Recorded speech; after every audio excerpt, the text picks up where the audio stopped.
Bismillahirrahmanirrahim. Assalamualaikum warahmatullahi wabarakatuh. Perkenalkan, nama saya Solahuddin Wahid dengan NIM 11920200234. Di sini saya akan meresum kembali tentang sistem rekrutmen SDM guru dan santri. Apa sih itu rekrutmen?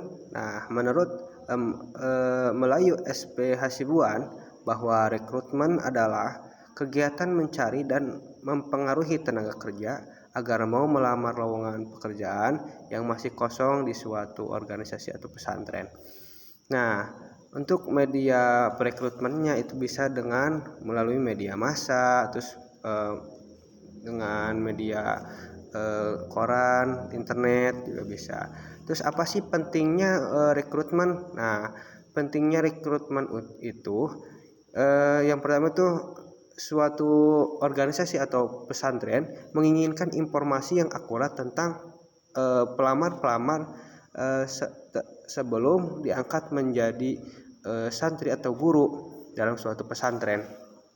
Terus apa saja sih faktor yang mempengaruhi kebijakan rekrutmen? Yang pertama adalah faktor eksternalnya. Apa saja? Yang pertama itu faktor ekonomi, terus faktor nasional dan global, terus faktor sosial, politik, dan hukum. Yang terakhir faktor teknologi dan lain-lain. Dari faktor ketenaga kerjaan seperti pensiun, karena pensiun, PHK, meninggal dunia, dan tenaga kerja yang selalu absen. Dari faktor internalnya, yang pertama rencana strategis dan rencana operasional, yang kedua anggaran sumber daya manusia, yang terakhir peramalan produksi dan penjualan. Dari segi faktor-faktor lainnya seperti pasar tenaga kerja, prestasi kerja, waktu yang tersedia untuk mencapai sasaran organisasi jangka pendek. Terus bagaimana sih cara seleksi tenaga pendidik atau kependidikan yang baru berdasarkan pada dua hal. Yang pertama, satu, memiliki kualifikasi akademik sesuai dengan kebutuhan pesantren atau madrasah, minimal tuh lulusan sarjana atau sarjana pendidikan. Yang kedua, alasan seleksi ini yang kedua itu bagi pendidik mata pelajaran agama harus memiliki pandangan atas paradigma yang sama terkait nilai dan budaya Nahdlatul Ulama bagi calon SDM yang baru untuk melihat hasil perencanaan. Kriteria rekrutmen peserta didik. Nah, untuk kriteria rekrutmen peserta didik itu ada 3. Yang pertama, jika semua calon peserta didik yang mengikuti seleksi ini memenuhi persyaratan, maka harus diterima semuanya. Sebaliknya, kalau tidak, maka harus tidak diterima. Terus berdasarkan acuan dari pondoknya.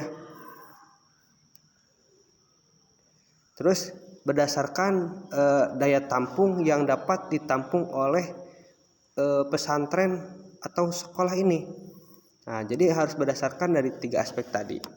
Terus tahapan rekrutmen peserta didik ini ada banyak, ada beberapa tahap. Yang pertama, pembentukan tim penerimaan siswa baru.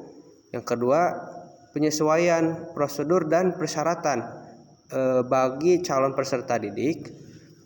Terus pengumuman atau seleksi sejumlah peserta didik, penerimaan berkas dari anak atau peserta didik yang mengikuti penyeleksian. Selanjutnya adalah verifikasi berkas oleh tim pelaksana seleksi. Terus yang selanjutnya adalah rapat PSB atau tim penyeleksian untuk memutuskan siapa-siapa saja yang diterima di pesantren tersebut.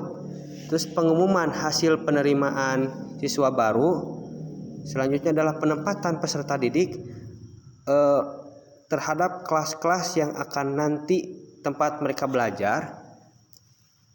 Selanjutnya adalah yang ke-9 itu orientasi peserta didik yang baru, dan yang terakhir adalah selesai.